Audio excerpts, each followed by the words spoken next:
आज हमारा जो टॉपिक है दैट इज इलेक्ट्रोमैग्नेटिज्म चैप्टर है, टॉपिक है मैग्नेटिक फील्ड। इसको हम कहते हैं मैग्नेटिक इंडक्शन। सो याद रखिए, magnetic field is also known as magnetic induction. Denote करते हैं हम इसको बी से।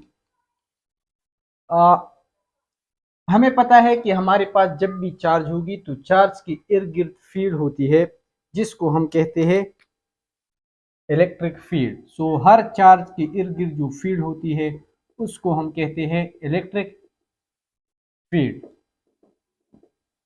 सो ये बैकग्राउंड में हमने पढ़ा था। इसके अलावा जब हमारे पास एक मैग्नेट होता है, सपोज ये हमारे पास एक बार मैग्नेट है, ये पोल साउथ है, ये नॉर्थ पोल है, तो इस मैग्नेट के इर्द गिर्द भी हमारे पास एक फील्ड होती है। तो मैग्नेट के इर्द गिर्द जो फील्ड होती है उसको हम क्या कहते हैं? इसको हम कहते हैं magnetic field. Magnetic field. Electric charge की इर्द गिर्द जो फील्ड होती है उसको हम इलेक्ट्रिक फील्ड कहते हैं, और मैग्नेटिक फील्ड, मैग्नेट की इर्द गिर्द जो फील्ड होती है उसको हम कहते हैं मैग्नेटिक फील्ड। और इस मैग्नेटिक फील्ड की खसूसियत ये है, मैग्नेटिक फील्ड की खसूसियत ये है, जब हमारे पास दो मैग्नेटिक फील्ड्स हो यानी दो मैग्नेट्स हो तो ये एक दूसरे के साथ इंटरेक्ट करते हैं और रिजल्ट में हमें फोर्स देते हैं। जो फोर्स अट्रैक्टिव भी हो सकता है, रिपल्सिव भी हो सकता है, डिपेंड करेंगे इन मैग्नेट्स की ओरिएंटेशन पर। इसी तरह इलेक्ट्रिक फील्ड जो भी है ये भी हमारे पास रेक कर लेता है। लाइक सपोज यहाँ पर हम एक दूसरा चार्ज ले आए क्यों, तो ये चार्ज इसके ऊपर जो है फोर्स अप्लाई करेगा, और हमें पता है कि electric field intensity is equal to E is equal to F divide by Q. ये रिलेशन हमने डिटेल में पढ़ा था इलेक्ट्रोस्टैटिक चैप्टर में। अब ये जो फॉर एग्जांपल ये हमारे पास डिफरेंट ओरिएंटेशन है, डिफरेंट केसेस है। लाइक ये हमारे पास नॉर्थ पोल, ये नॉर्थ पोल है। तो जब हमारे पास सेम चार्जेस होते हैं या सेम पोल्स होते हैं, दोनों एक दूसरे को रिपल करते हैं। सो ये मैग्नेट इसको रिपल करेगा, ये इसको रिपल करेगा। सो द फोर्स यहाँ पर हमारे पास कौन सा फोर्स होगा? Repulsion force.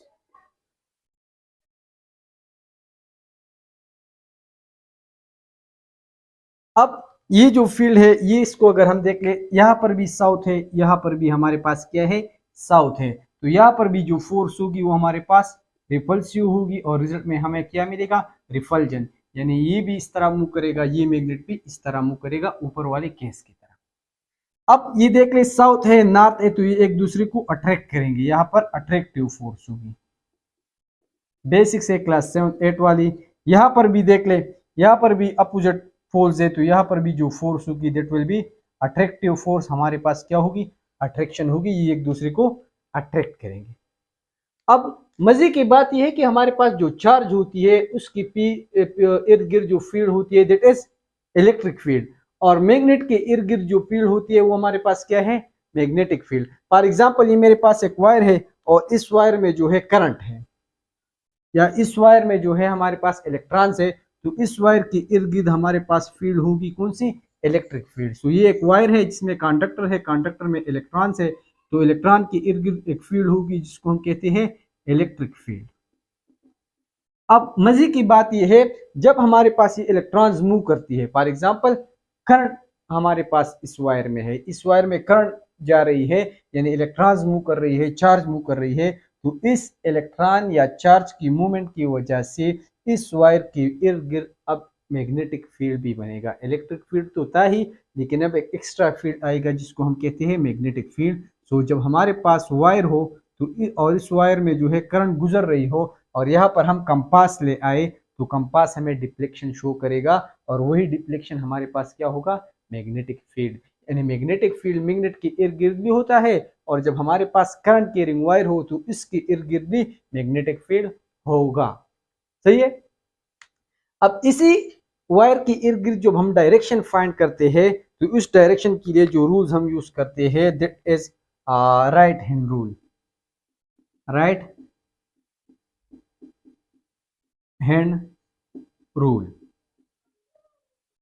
यानी ये एक वायर है, सपोज इसको छोड़े, इसको देख ले, ये मेरे पास पिन है, सपोज इसको सपोज कर ले, ये हमारे पास करंट है इसमें, और ये कंडक्टर इस वायर है, इसमें करंट जा रही है ऊपर की तरफ। तो क्या करना है? राइट हैंड रूल से इस पेन को जो हमने राइट हैंड में इस तरह पकड़ना है, ये फिंगर जो है ये हमारे पास डायरेक्ट करंट की डायरेक्शन में होगा, यानी सपोज ऊपर की तरफ है, तो इसको हम इस तरह करेंगे। और अब ये जो फिंगर्स आप लोग देख रहे हैं, जिस डायरेक्शन में ये स्पिन से कर्व है वो हमें करंट शो करेगी। सो इसको अगर आप देख ले तो ये क्लॉकवाइज है, यानी ये इस तरह अगर हम देख ले तो ये क्लॉकवाइज है। सो इसकी इर्द गिर्द जो करंट है वो हमारे पास क्या है, ये हमारे पास क्लॉकवाइज है। ये एक वायर है, इसकी तरफ अगर हम फाइंड कर ले मैग्नेटिक फील्ड की डायरेक्शन, दैट इज क्लॉकवाइज। अगर नीचे की तरफ करंट जा रही है ये वायर, तो वो हमारे पास फिर एंटी क्लॉकवाइज होगी। सो ये आप लोग याद रखें, इस केस में एंटी क्लॉकवाइज है और इस केस में जो हमारे पास है दैट इज क्लॉकवाइज। तो ये थी हमारे पास magnetic field around current carrying wire. अब ये जो इसके यूनिट है, ये हमारे पास टेस्ला भी इसका यूनिट है, गॉस भी यूनिट है, न्यूटन एम्पेयर पर मिनट जो है एक टेस्ला के बराबर है। सो इसको हम नेक्स्ट टॉपिक में डिस्कस करेंगे, वहां पर डिटेल के साथ है कि इसकी डेरिवेशन कैसे कहाँ से आई है। अब जो यहाँ पर इंपॉर्टेंट टॉपिक है वो ये है 1, 1, 2, 3, 4, ये 4 केसेस जो है ये बहुत ही ज्यादा इंपॉर्टेंट है जो एंट्री टेस्ट में आते हैं। लाइक केस नंबर फर्स्ट, अगर हमारे पास 2 वायर्स है और उनमें सेम डायरेक्शन में करंट जा रही है, ये 2 वायर्स है ए एंड बी, ये भी 2 वायर्स है, इनमें दोनों में ऊपर की तरफ करंट जा रही है, इनमें नीचे आ रही है, लेकिन सेम डायरेक्शन है, वी डोंट केयर। तो क्या होगा, ये दोनों एक दूसरे को अट्रैक्ट करेंगे या ये दोनों एक दूसरे को रिपल करेंगे। तो इसके लिए हमने फील्ड को देखना है। लाइक फॉर एग्जाम्पल ये वायर है, इसके इर्द गिर्द एक इस तरह का फील्ड होगा। अगर हम इसकी डायरेक्शन फाइंड कर ले तो हमारे पास क्या आता है, एंटी क्लॉकवाइज। यानी इसको मैं देख लूं, ये मेरे पास क्या है, एंटी क्लॉकवाइज। तो ये मेरे पास इसकी डायरेक्शन हो गई। अब इस वायर की डायरेक्शन को अगर मैं देख लूं तो वो भी मेरे पास क्या है, एंटी क्लॉकवाइज। अगर मैं इस पॉइंट को डिटेल से देखूं तो यहाँ पर जो मैग्नेटिक फील्ड है वो इस डायरेक्शन से आ रही है और ये वहां से आ रही है, यहाँ से जा रही है। मीन्स ये दोनों जो है एक दूसरे को अपोजिट डायरेक्शन में, ये एक दूसरे को कैंसल करेंगे, यहाँ पर कैंसल हो जाएगा। सो इस साइड की जो फोर्स है ये ज्यादा हो जाएगी इस बिटवीन की फोर्स से, और सेम इसी तरह जो फोर्स है यहाँ पर ये भी ज्यादा हो गई मिड से। तो दोनों साइड की जो फोर्सेज है वो ज्यादा है, तो इस वजह से ये दोनों एक दूसरे को अट्रैक्ट करेंगे। तो दिस इज द मैकेनिज्म कि अगर 2 वायर्स हो सेम इसी तरह, अब यहाँ पर इस डायरेक्शन में करंट जाएगी, इसी तरह यहाँ पर भी हमारे पास जो है करंट इस तरह होगी, तो ये फिर एक दूसरे के साथ कैंसिल करेंगे। तो यहाँ पर भी दोनों वायर्स एक अट्रैक्ट होगी एक दूसरे के साथ। सही है। अब अगर हमारे पास ये मार्कर है, इसमें ऊपर की तरफ करंट जा रही है, तो मैं तो इस तरह एरो से डिस्कस कर सकता हूँ कि चलो मैं इसको इस तरह कर लूँ। ये एरो ऊपर का मतलब है कि करंट ऊपर की तरफ जा रही। अगर नीचे की तरफ जा रही तो मैं इसको इस तरह एरो कर लेता हूँ। अब अगर ये मार्कर मेरे पास इस तरह है और यहाँ से करंट जाकर अंदर की तरफ जा रही है, तो इसके लिए हम क्या करते हैं, लाइक फॉर एग्जाम्पल बोर्ड के अंदर ये मार्कर इस तरह है और ये मैं इस बोर्ड पर ड्रा कर लूँ, तो क्या होगा मैं इसको कैसे ड्रा करूंगा, this is little bit tricky नहीं है, आप लोग इसको जस्ट देखें। फॉर एग्जांपल ये मेरे पास एक वायर है, तो इस वायर को आप एरो समझ ले। ये मेरे पास सपोज इस तरह एरो है जिसके एंड पर एक क्रॉस लगी हुई है। अब ये एरो जो है ये मुझे करंट की डायरेक्शन में है। ये एक वायर है, इसको आप एरो समझ ले। ये मेरे पास मार्कर था, इसको आप एरो समझ ले। अगर इस वायर को मैं इस तरह इस बोर्ड के अंदर कर लूँ तो ये जो क्रॉस है ये पीछे की तरफ होगा, यानी मुझे क्रॉस दिखाई देगा। तो अगर मैं क्रॉस लिखूं तो इसका मतलब है कि ये एरो मेरे पास इस तरह है। क्रॉस का मतलब होगा कि करंट जो है इस वायर में इनसाइड ऑफ द प्लेन जो है जा रही है। अगर इस वायर को मैं इस तरह कर लूँ, इसके डॉट को यहाँ पर जो पॉइंट है इसको मैं आगे कर लूँ तो फिर मुझे पॉइंट दिखाई देगा, वो क्रॉस अंदर की तरफ होगा। तो फिर ये पॉइंट मुझे शो करेगा कि आउटसाइड जो है हमारे पास करंट आ रही है इस वायर में। तो इन वायर्स को जो है, अगर मेरे पास ये 2 मार्कर्स है और दोनों इस तरह है, अंदर की तरफ इसमें करंट जा रही है, तो इसको हम इस तरह लिखेंगे। अगर बाहर की तरफ करंट आ रही है तो फिर हम क्या करेंगे, डॉट करेंगे। इनसाइड के लिए हम क्रॉस करेंगे, लाइक इसको क्रॉस समझ लें। सो इन दोनों केसेस में भी हम क्या करते हैं, this is dot and cross, इसको हम कहते हैं dot and cross representation of wire containing current. तो ये भी हमारे पास अट्रैक्शन होगी इस केस में। इन सारे केसेस में इनमें भी हमारे पास अट्रैक्शन होगी। ये जो है इसमें हमारे पास रिपल्जन होगी, इनमें हमारे पास रिपल्जन होगी। रीजन क्या है, इसकी अगर हम मैग्नेटिक फील्ड देख लें तो ये हमारे पास इस तरह होगी एंटी क्लॉकवाइज। ये हमारे पास इसमें करंट नीचे की तरफ आ रही है तो इसमें हमारे पास क्लॉकवाइज होगी। सो इन दोनों में जो है इस अगर इसे हम सेंटर को दे दें तो दोनों में मैग्नेटिक फील्ड जो है इस तरह है, आगे की तरफ है। तो यहाँ पर ये दोनों जो मैग्नेटिक फील्ड है ये समअप होंगी। ये हमारे पास क्या होंगी, B1 और B2 को हम ऐड करेंगे और यहाँ पर जस्ट हमारे पास B2 था, यहाँ पर जस्ट हमारे पास B1 था। ये B1 B2 ज्यादा है दोनों साइड से, ये इससे भी ज्यादा है, इससे भी ज्यादा है, तो ये दोनों एक दूसरे को रिपल्स करेंगे। सेम इसी तरह इसके लिए भी है। अगर मैं इन तीन वायर्स को देख लूँ, इसको आप देख ले डिटेल से, इसकी अगर मैं ड्रा कर लूँ मैग्नेटिक फील्ड इसकी और फिर इन तीनों की, तो तीनों में मेरे पास क्या है, क्लॉकवाइज, एंटी क्लॉकवाइज है।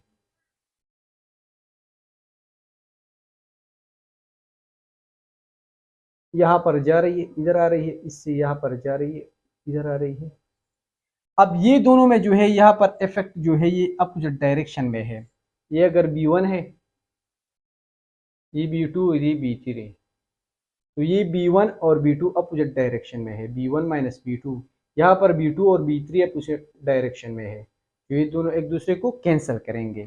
तो ये दोनों यहाँ पर फोर्स कम होगा, यहाँ पर फोर्स कम होगा और साइड का फोर्स जो है वो ज्यादा है। साइड का फोर्स जो है वो इस फोर्स से ज्यादा है और ये दोनों फोर्सेस बराबर होंगे। अगर तीनों में जो करंट सेम हो तो साइड से फोर्सेस ज्यादा है और इनमें जो दरमियान में जो फोर्सेस है वो कम है as compared to the side. So ये एक दूसरे के साथ अट्रैक्ट करेंगे। सो अगर इसको मैं नाम दे दूं ABC, तो ये C भी B की तरफ जाएगा और A भी हमारे पास क्या होगा, B की तरफ जाएगा।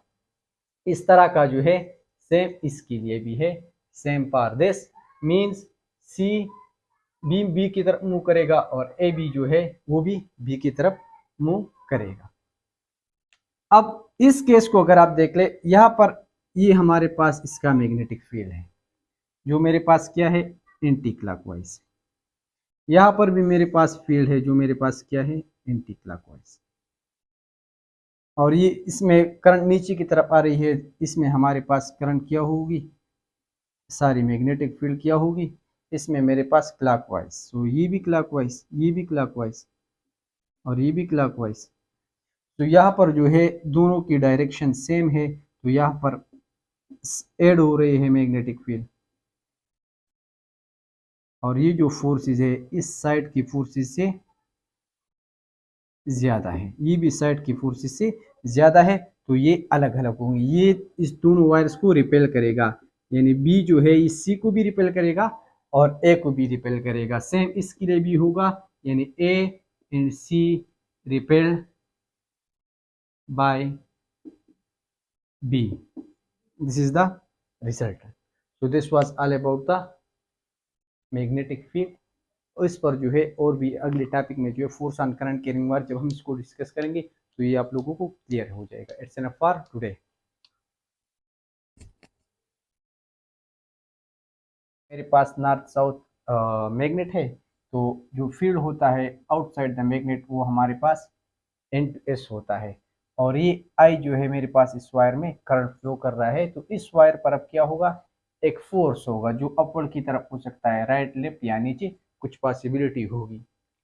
अब ये फोर्स जो है ये हम फाइंड करते हैं, ये फोर्स जो है इस फार्मूले से हम फाइंड करेंगे। अब ये फोर्स जो है this is directly proportional to the current, यानी फोर्स डिपेंड करता है करंट पर। तो जितनी करंट ज्यादा होगी उतनी हमारे पास फोर्स ज्यादा होगी। इसी तरह ये मैग्नेटिक फील्ड होगा तो फोर्स होगा, अदरवाइज फोर्स हमारे पास क्या होगा, नहीं होगा। सो F depends on B। Magnetic field को ज्यादा करेंगे तो ये ज्यादा होगा। ये लेंथ जो है ये हमारे पास, ये लेंथ ऑफ द वायर है जो हमारे पास क्या है, मैग्नेटिक फील्ड को फेस करता है। अब ये जो हमारे पास फार्मूला है F is equal to I into B cross L, या इसको हम लिख सकते हैं F is equal to BIL sine theta. ये थीटा जो है ये हमारे पास लेंथ है बिटवीन L एंड B, या जिस वायर में करंट जा रही है उसकी लेंथ और उसकी B के साथ। अब यहाँ पर ये जो फोर्स है हमारे साथ, इसके डिफरेंट वैल्यूज पॉसिबल है, यानी फोर्स डिपेंड करता है BIL और फिर साइन थीटा पर। अगर हमारे साथ इसमें बी जीरो हो, मैग्नेटिक फील्ड नहीं होगा, बी जीरो हो तो हमारे पास फोर्स क्या होगा, जीरो होगा। So in the absence of field force is equal to zero, F is equal to zero, F B is equal to zero, F is equal to zero, F हमारे पास क्या हो, आई हमारे पास क्या हो, current is equal to zero हो। या हमारे पास करंट हो, मैग्नेटिक फील्ड भी हो, लेकिन ये वायर जो है इस फील्ड में ना हो, ये कहीं और हो, यानी जो लेंथ है मैग्नेटिक फील्ड में वो ना हो, तो अगर लेंथ जीरो हो तब भी हमारे पास क्या होगा, एफ हमारे साथ जीरो होगा। सो ये थ्री केसेस जो है ये इस बी आई एल से पॉसिबल है कि जीरो हो। इसी तरह अगर हमारे पास साइन थीटा की वैल्यू जीरो होगी तब भी हमारे पास एफ की वैल्यू जीरो होगी। हमें पता है कि sine zero is equal to zero, यहाँ पर अगर मैं जीरो लगा लूँ तो पार theta is equal to zero, we know that sine zero is equal to zero, तो F is equal to zero. यहाँ पर फार्मूले में जीरो लगाएंगे तो हमारे पास आ जाएगा F is equal to zero. So एक और केस भी है जब हमारे पास थीटा क्या हो, थीटा मेरे पास क्या हो तो एफ जीरो होगा। सो this is the fourth case. ये चार केसेस आप लोग याद रखें, इन चार केसेस में फोर्स जीरो होता है। अब अगर मेरे पास क्या हो कि ये थीटा जो है ये मेरे पास 30 हो, लाइक फॉर एग्जांपल ये मेरे पास मैग्नेटिक फील्ड है, ये जो वायर है ये इस तरह परपेंडिकुलर नहीं है बल्कि ये मेरे पास इस तरह 30 डिग्री पर है, ये 30 डिग्री बना रहा है, सही है। ये जो लेंथ ऑफ द वायर है ये मेरे पास क्या है, ये जो करंट या लेंथ ऑफ द वायर जो है मेरे पास 30 डिग्री बना रहा है इस बी के साथ। तो फिर यहाँ पर फार्मूले में लगेगा F is equal to B I L sine 30। और ये जो हमने वीडियो बनाई थी कि किस तरह आप लोग साइन की वैल्यू बिना कैलकुलेटर के फाइंड कर सकते हैं, तो साइन 30 मेरे पास आ जाता है 0.5, तो यहाँ पर मेरे पास आ जाएगा 0.5 बी आई एल। इसी तरह अगर साइन 60 हो तो फार्मूले में लग जाएगा बी आई एल साइन 60, और साइन 60 मेरे पास बराबर है साइन 60 मेरे पास बराबर है 0.8, तो मेरे पास आ जाएगा 0.8 बी आई एल। इसी तरह अगर साइन 90 हो तो हमें पता है कि sine 90 is equal to B I L sine 90 is equal to 1, तो मेरे पास आ जाएगा बी आई एल। ये देख ले एंगल्स जब हम 0 से 90 पर जा रहे थे तो पहले मेरे पास वैल्यू क्या थी 0 बी आई एल, फिर 0.5 बी आई एल, फिर 0.8 बी आई एल, फिर हमारे पास क्या होगा इसकी वैल्यू, फिर मेरे पास आ गई बी आई एल यानी 1 बी आई एल। तो ये देख ले वक्त के साथ साथ जो है एंगल के इंक्रीज होने के साथ साथ थीटा की वैल्यू हमारे पास क्या हो रही है, इंक्रीज हो रही है, और मैक्सिमम वैल्यू जो है ये हमारे पास आती है बी आई एल। तो इस एंगल पर जो है जब हमारे पास ये करंट और मैग्नेटिक फील्ड या लेंथ और मैग्नेटिक फील्ड दोनों एक दूसरे के साथ परपेंडिकुलर हो 90 डिग्री हो, तब हमारे पास क्या होगा, ये जो फोर्स है हमारे पास ये क्या होगा, force will be maximum. So maximum force कितना होगा बी आई एल। अगर हमें कहे कि 30 डिग्री पर फोर्स किस चीज के बराबर होगा, so on 30 degree F is equal to F maximum sine 30। इस फार्मूले में अगर हम देख ले F is equal to B I L sine theta, maximum force जो है बी आई एल के बराबर है, तो यहाँ पर मैं लिख लूंगा एफ मैक्सिमम साइन थीटा।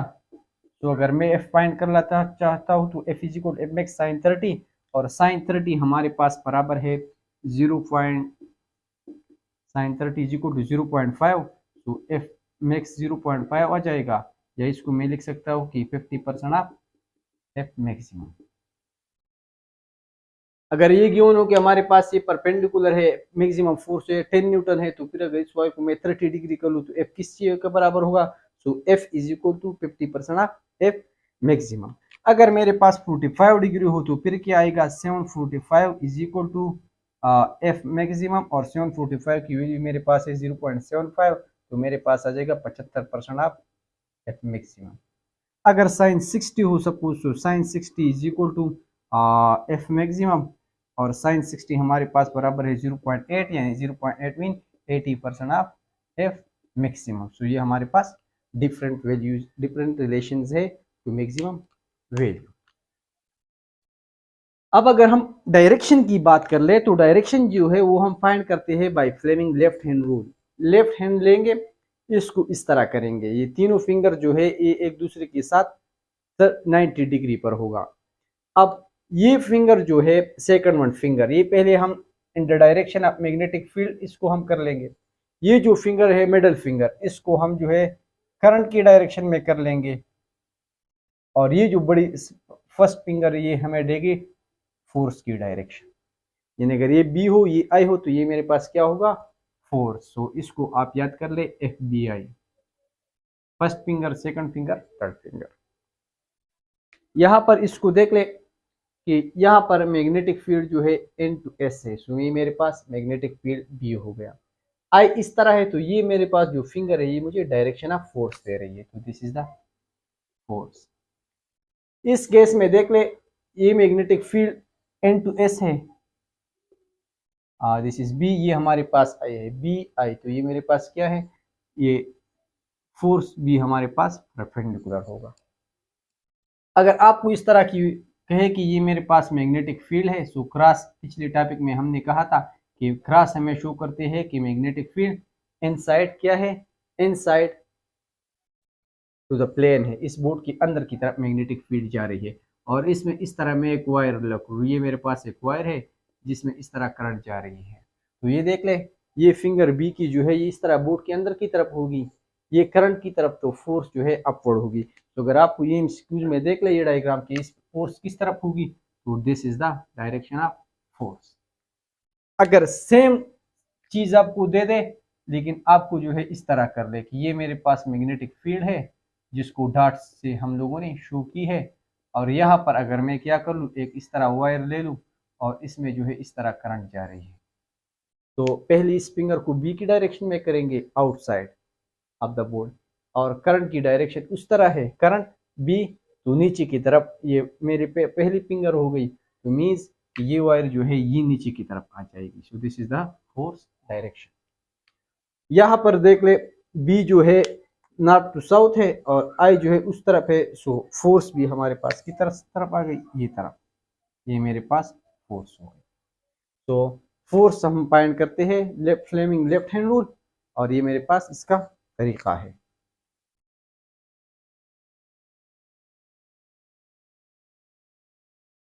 अब इसके बाद हमारे पास जो है कुछ केसेस है।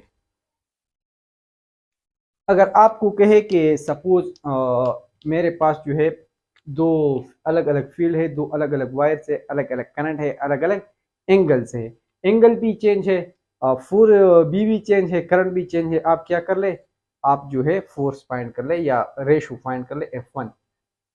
तो अगर हमारे पास कांस्टेंट कुछ ना हो, हम फाइंड कर रहे हैं F1 डिवाइड बाई F2, तो हमारे पास आ जाएगा B1 I1 L1 और साइन थीटा 1, और हमें गिवन हो कि दूसरी वायर की B2 I2 L2 sign theta 2 given हो, तो ये हमारे पास ये हो।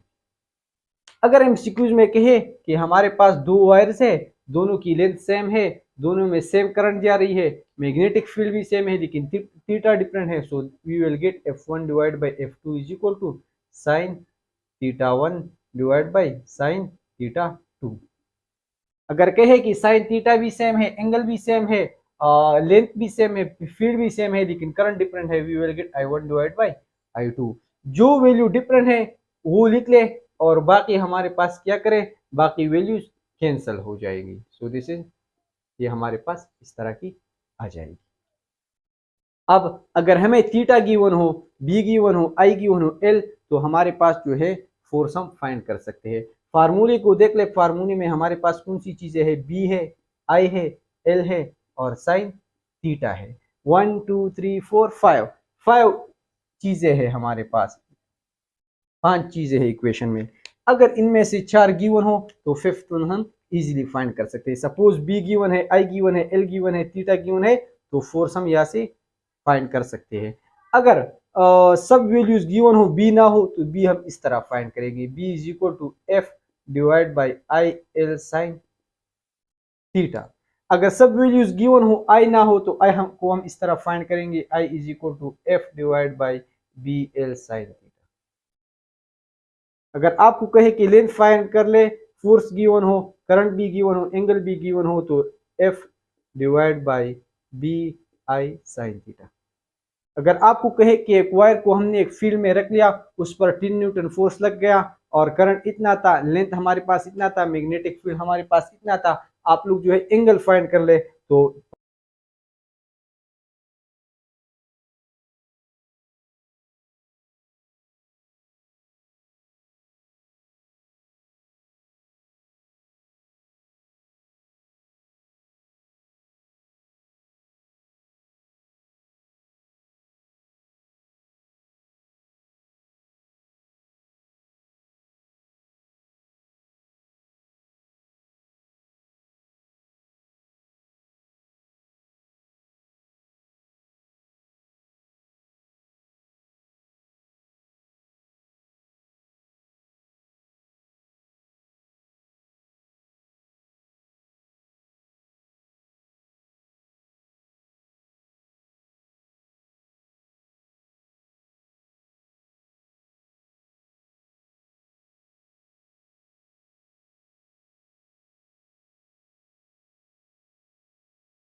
जो टॉपिक है that is force on particle and magnetic field. छोटा सा टॉपिक है, एक एमसीक्यू इससे एटा में आती है और एमडीकेट में भी एक एमसीक्यू इससे कॉन्फर्म है।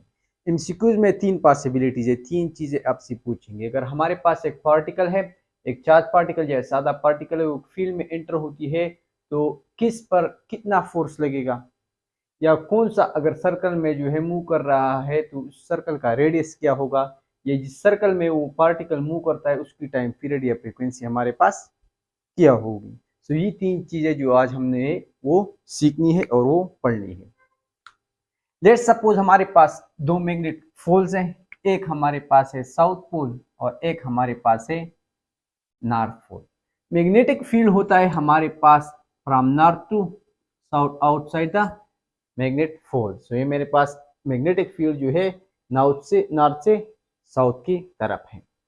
अब अगर हमारे पास एक पार्टिकल है, वो इस डायरेक्शन से एंटर करता है टू दिस मैग्नेटिक फील्ड, या हमारे पास जो है इस एंगल से एंटर करता है या इस एंगल से एंटर करता है, तो हमारे पास इस चार्ज पर जो है एक फोर्स लगेगा और वो फोर्स जो है वो डिपेंड करेगा on that charge. F is directly proportional to Q. Suppose ये हमारे पास एक चार्ज है, दिस इज क्यू। दूसरी, हमारे पास ये फोर्स डिपेंड करेगा, force depends upon the velocity of the particle, ये जो चार्ज जा रही है कितनी वेलोसिटी से जा रही है। And third, it will depend upon this magnetic field, ये जो 2 पोल्स के बीच मैग्नेटिक फील्ड है ये इस पर डायरेक्टली प्रोपोर्शनल है। अगर इनको हम कंबाइन कर ले तो हमारे पास जो टोटल चार्ज आता है that is F is equal to Q V B sine theta. ये जो थीटा है हमारे पास, ये थीटा हमारे पास एंगल है बिटवीन V एंड B। जो पार्टिकल जाता है उसकी डायरेक्शन और मैग्नेटिक फील्ड की डायरेक्शन। अब अगर हमारे पास इस फोर्स की हम बात कर ले तो ये हमारे पास डिफरेंट होगी फॉर डिफरेंट चार्जेस, डिफरेंट होगी for different velocities and different होगी फॉर डिफरेंट फील्ड्स। अब लेट सपोज हमारे पास ये फील्ड है, ये मैं चेंज नहीं कर रहा हूँ, बी मेरे पास सेम है और वेलोसिटी भी मेरे पास चेंज नहीं हो रही है। लेट सपोज हर एक पार्टिकल जो है सेम वेलोसिटी से इस मैग्नेटिक फील्ड के अंदर जा रहा है। अब अगर सपोज मेरे पास वो पार्टिकल क्या है, इलेक्ट्रॉन है, तो इस पर कितना फोर्स लगेगा, इस पर फोर्स लगेगा F is equal to QVB and sine theta. यहाँ पर चार्ज नेगेटिव है इलेक्ट्रॉन का, सो मैं नेगेटिव लगाऊंगा।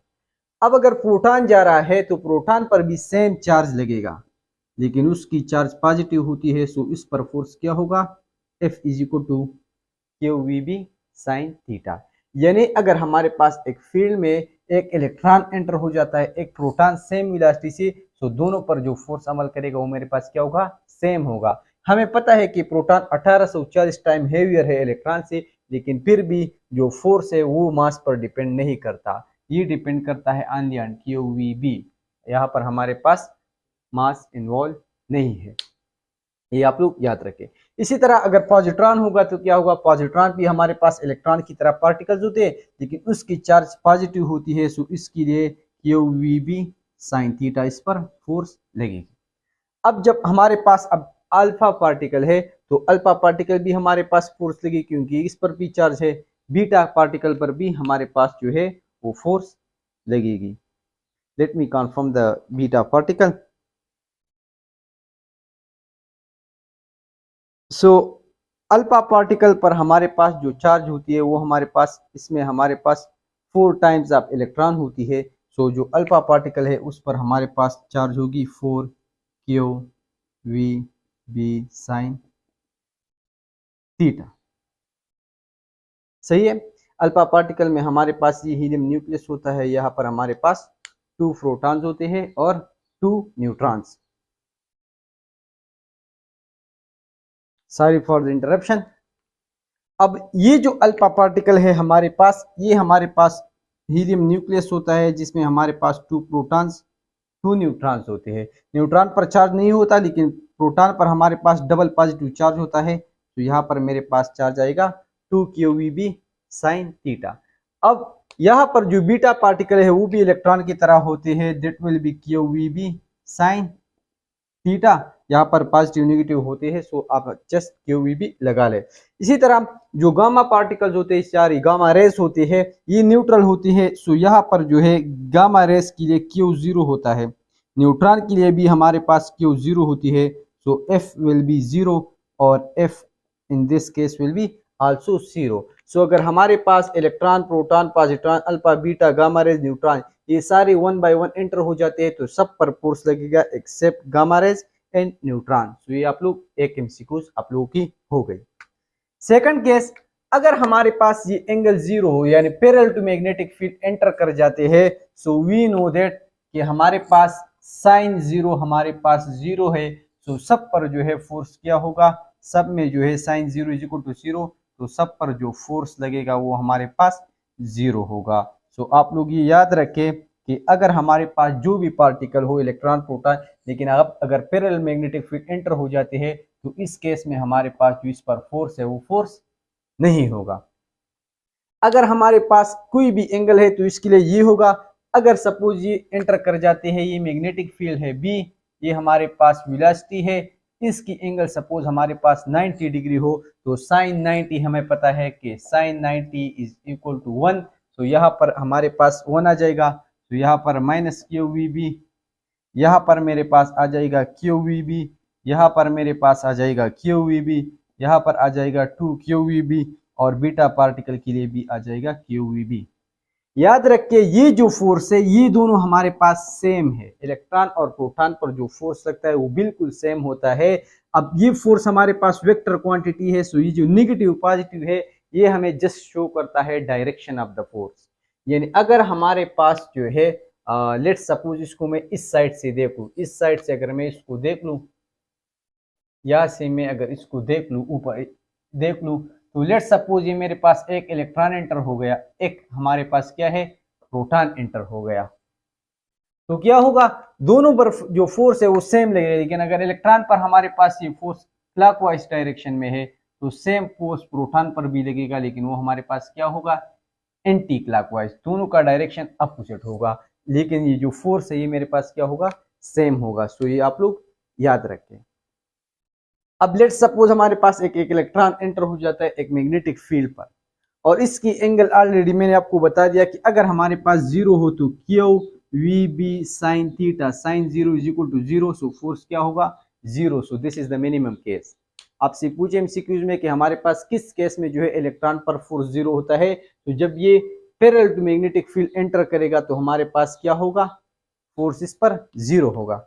अगर हमारे पास ये एंटर करता है साइन 30 डिग्री पर, Q V B is equal to sine 30, ये हमारे पास लेट सपोज ये मेरे पास मैग्नेटिक फील्ड है from north to south, north to south. So ये मेरे पास पहला केस हो गया, केस नंबर ए। अब सपोज ये मेरे पास इलेक्ट्रॉन इस तरह एंटर करता है।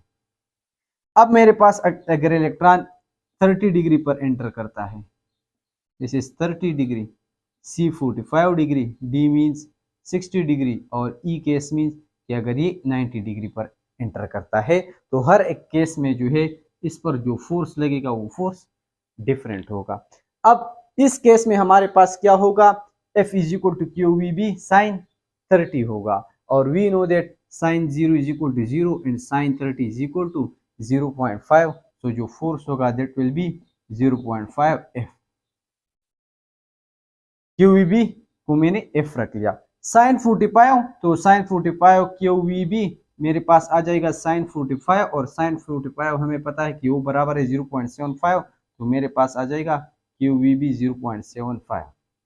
अब अगर मैं 60 कर लूँ तो 60 पर क्यू वी बी साइन 60 आएगी, और साइन 60 की वैल्यू मेरे पास है 0.8, यानी 0.8 क्यू वी बी, और साइन 90 पर जो साइन 90 की वैल्यू है वो मेरे पास बराबर है 1 की, तो मेरे पास क्यू वी बी आएगी, और क्यू वी बी मेरे पास क्या है, F maximum.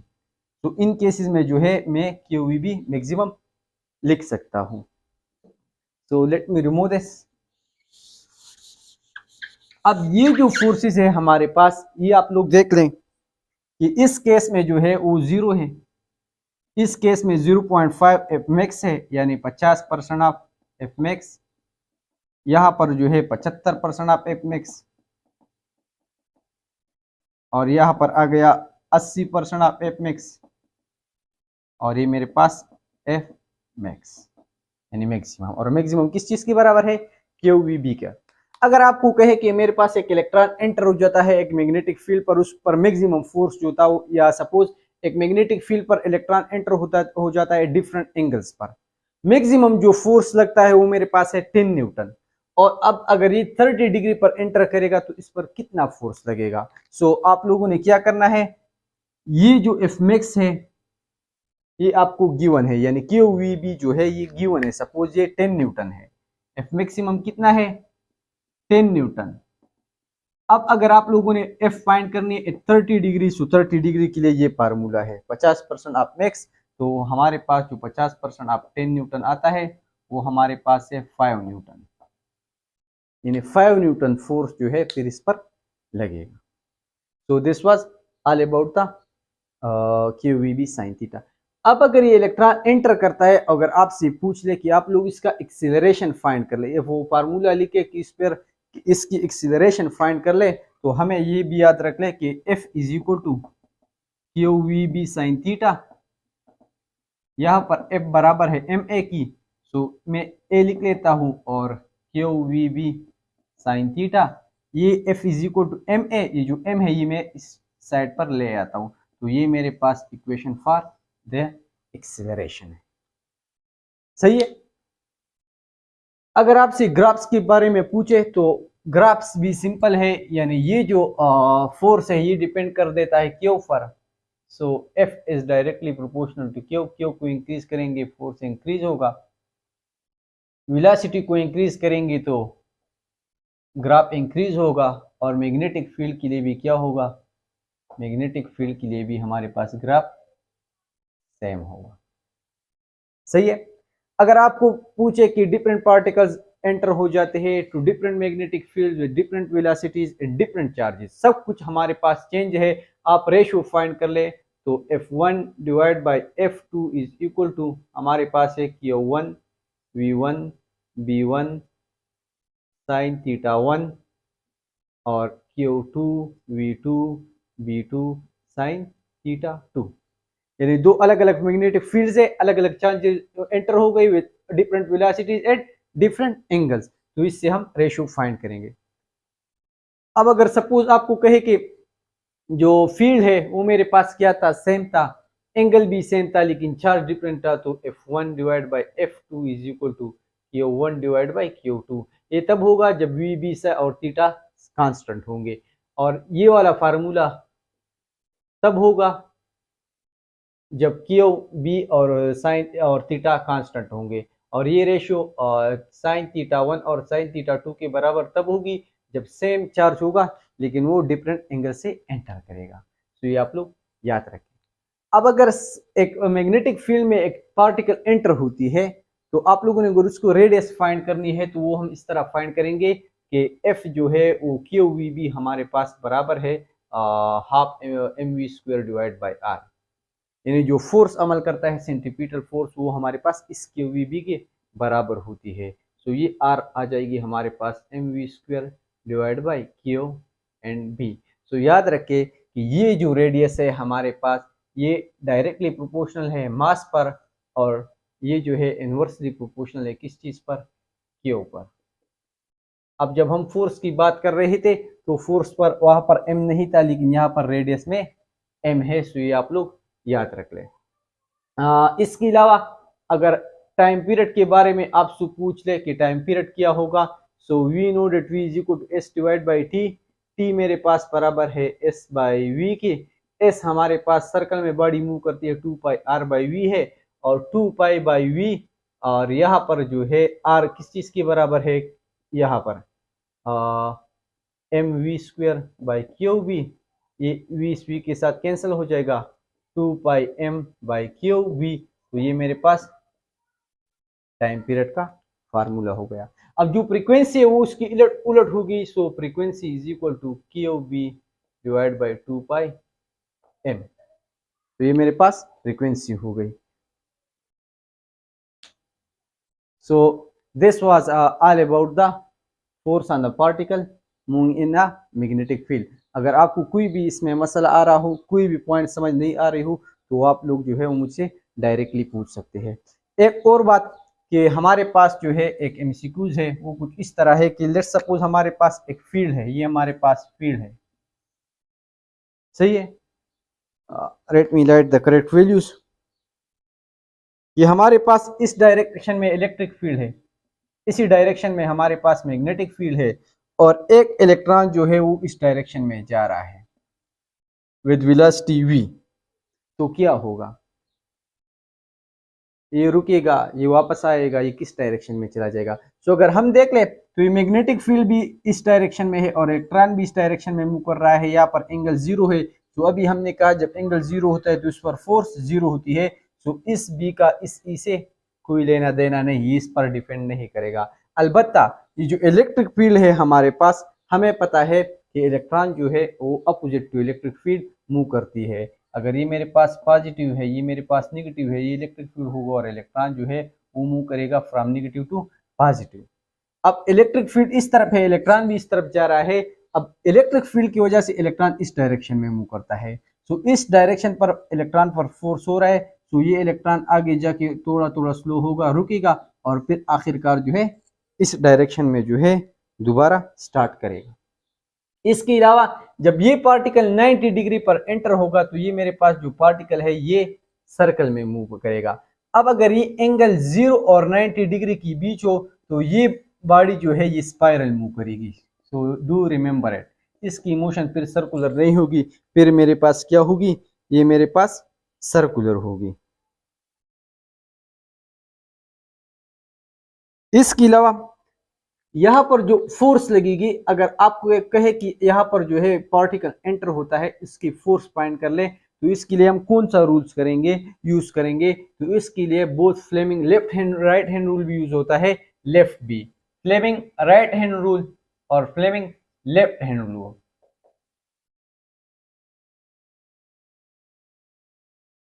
Right hand rule FHR। अब याद रखिए कि जो राइट हैंड रूल है हमारे पास ये पॉजिटिव चार्जेस के लिए होगा, और ये मेरे पास क्या होगा, नेगेटिव के लिए, सही है।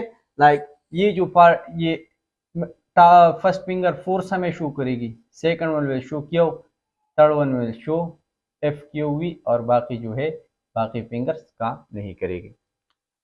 लेट्स सपोज मेरे पास लेफ्ट हैंड है, तो लेट्स सपोज अगर इलेक्ट्रॉन एंटर कर रहा है इस फील्ड में, तो ये देख ले कि हमारे पास ये मेरे पास चार्ज है, चार्ज इस डायरेक्शन में एंटर हो गया, F Q B B F B V, sorry ये हमारे पास बी है। अब ये देख ले मैग्नेटिक फील्ड इस डायरेक्शन में है, वी जो है इस अपोजिट डायरेक्शन में, सो जो चार्ज है वो हमारे पास इन साइड इनटू द बोर्ड है, सो इलेक्ट्रॉन पर इन साइड ऑफ द बोर्ड है। अब अगर हमारे पास पॉजिटिव चार्ज होगा तो उसके लिए ये जो फोर्स है ये उलट होगा, यानी वो क्या होगा, आउटसाइड ऑफ द बोर्ड। इस केस में क्या होगा, आउटसाइड ऑफ द बोर्ड। अगर इस रूल से आप फॉलो कर फाइंड कर ले तो ये भी सही रिजल्ट देगा और ये भी सही रिजल्ट देगा। सो पॉइंट हमारे पास ये है कि आप हमेशा यूज करें लेफ्ट हैंड रूल, लेकिन अगर आपके लिए इलेक्ट्रॉन की बात कर रहे हैं तो ये बी है, ये वी है, तो ये जो है मुझे फोर्स देगा।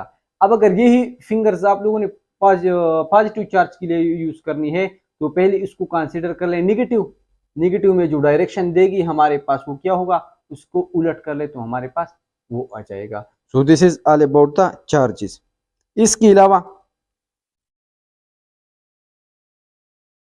इसके अलावा अगर टाइम पीरियड की बात कर ले तो यहाँ पर मुझे मेरे पास जो टाइम पीरियड का फार्मूला आता है इसको जरा देख ले कि मेरे पास जो टाइम पीरियड का फार्मूला है ये मैं यहाँ पर लिख लेता हूँ।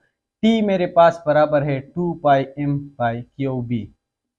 टी मेरे पास डायरेक्टली प्रोपोर्शनल है एम पर, इनवर्सली प्रोपोर्शनल है किस चीज को, क्यू को। सो अगर इलेक्ट्रॉन और प्रोटॉन दोनों एक साथ एंटर हो जाएंगे तो दोनों की चार्ज सेम है तो दोनों की टाइम पीरियड सेम होगी, लेकिन प्रोटॉन की मास ज्यादा है सो प्रोटॉन की टाइम हमारे पास क्या होगी, ज्यादा होगी। Time period of the proton क्या होगा, ज्यादा होगा। सो प्रोटॉन जो है स्लो स्लो मूव करेगा as compared to electron. So time period for proton is higher than time period of the electron, ये आप लोग याद रखें। So this was all about the force on a particle, especially a charged particle. That's enough for today.